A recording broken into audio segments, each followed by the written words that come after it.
U.S. Navy has officially started developing a new guided missile destroyer class.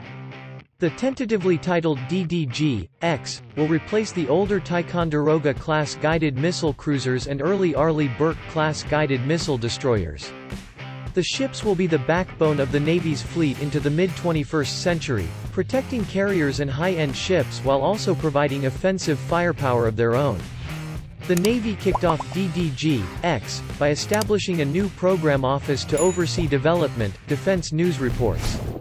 The office will manage DDG-X's design, technical data package development, construction, testing, fleet introduction and sustainment plans, with an eye toward ordering the first ship in 2028.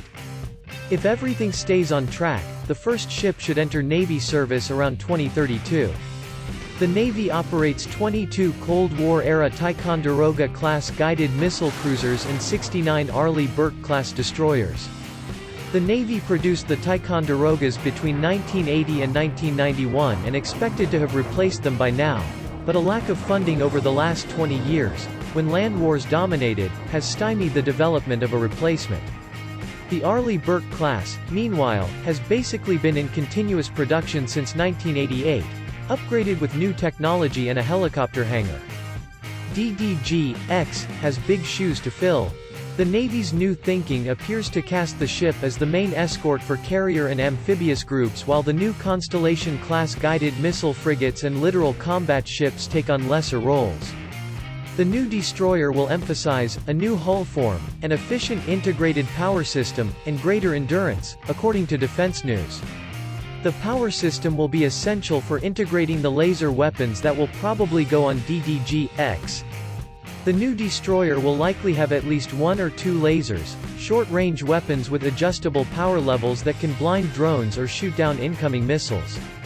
The DDG-X will also likely have a multi-purpose 5-inch gun and large silos capable of carrying the Navy's new hypersonic missiles. The ships will need standard-sized Mk-41 silos for air defense missiles, long-range anti-submarine rockets, cruise missiles, and anti-ship missiles. The loss of the Ticonderoga class, with their 122 silos, means the next generation ship will likely have at least 100 silos, and maybe more. The ship's armament will probably include ship-launched lightweight anti-submarine torpedoes, a hangar and flight deck capable of supporting 1 or 2 MH-60 Seahawk helicopters, and facilities for launching and recovering smaller uncrewed surface and subsurface ships. The facilities could also support uncrewed aerial vehicles. The age of the Ticonderoga class, which should be retiring right now, means the Navy must keep the DDG-X program on time and on track.